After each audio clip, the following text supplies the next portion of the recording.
Hello GTU mats. तो मैं आज आपके साथ चैप्टर 15 ऑफ इंडियन कॉन्स्टिट्यूशन लेके आई हूँ, जो कि है scope of life and personal liberty under article 21। इसमें से सिर्फ एक ही क्वेश्चन पूछा जाता है, लेकिन ये बहुत ही लेंदी होता है। आप अपने हिसाब से ये क्वेश्चन लिख सकते हैं। Explain what is article 21 and what is it states. What is scope of life, या फिर ये इस तरह भी पूछा जा सकता है, do we common people have access to personal liberty and how, या फिर explain meaning and concept of right to life। ये 4 तरीकों से ये क्वेश्चन पूछा जाता है, जिसका ये एक ही आंसर है। Okay, so now let's begin with the answer.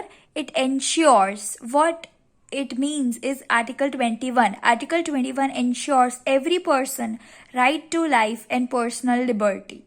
Article 21 embodies a constitutional value of supreme importance in a democratic society. Article 21 of Constitution reads as protection of right or life and personal liberty. No person shall be deprived of his life or personal liberty except according to procedure established by the law. किसी भी व्यक्ति को अपनी life की personal liberty disrupt होते हुए नहीं देख सकती है। सो कॉन्स्टिट्यूशन उन्हें राइट देती है कि उनकी पर्सनल लाइफ डिप्राइव ना हो। फिर आर्टिकल 21 सिक्योर्स 2 राइट्स। वो 2 राइट्स को सिक्योर करती है, एक राइट टू लाइफ, जीने का अधिकार, और राइट टू पर्सनल लिबर्टी।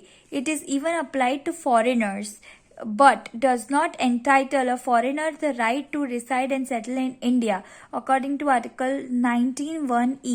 इसका मतलब है किसी भी फॉरेनर को पर्सनल लिबर्टी, पर्सनल स्पेस दी जाने की अनुमति है, लेकिन अगर फॉरेनर यहाँ पे रुकना चाहता है, यहाँ पे सेटल होना चाहता है, उसकी अनुमति ये आर्टिकल 19(1)(e नहीं देता है। लेट्स सी आगे। Right to personal liberty. Personal liberty के अंदर आता है article 21 corresponds to Magna Carta of 1215, that is 5th amendment to American constitution. And article मतलब ये जो पर्सनल लिबर्टी है वो हमने कहाँ से ली है, हम कौन से कॉन्स्टिट्यूशन से हम इंस्पायर हुए हैं, तो कि मैग्ना कार्टा ऑफ 1215 जो कि है amendment 5th in American constitution. American constitution से हमने लिया है, फिर कॉन्स्टिट्यूशन ऑफ आयर्स से लिया है, फिर कॉन्स्टिट्यूशन ऑफ जापान से हम इंस्पायर हुए हैं।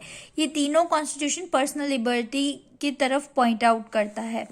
फिर right to life is fundamental to our very existence, without which we cannot live as a human being and includes all those aspects of life which we go to make a man's life meaningful. और जो हमें human dignity, human importance, man की life meaningful बनाता है वो क्या है?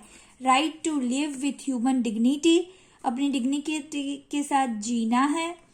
फिर लाइवलीहुड यानी कि घर बार, हेल्थ, फिर पॉल्यूशन फ्री एयर यानी कि नो पॉल्यूशन, और quality of life, go abroad, privacy. लेकिन राइट अगेंस्ट डिलेड एग्जीक्यूशन, अगर किसी एग्जीक्यूशन में डिले हो जाता है तो हमें उसका भी राइट है पूछने का। राइट अगेंस्ट सॉलिटरी कन्फाइनमेंट मतलब कि जेल जाने के अगेंस्ट।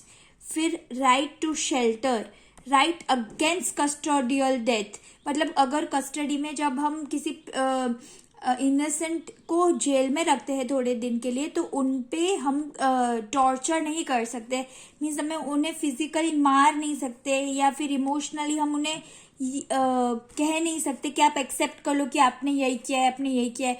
और अगर वही कस्टडी में डेथ हो जाए तो उसका राइट भी आपके पास है बोलने का।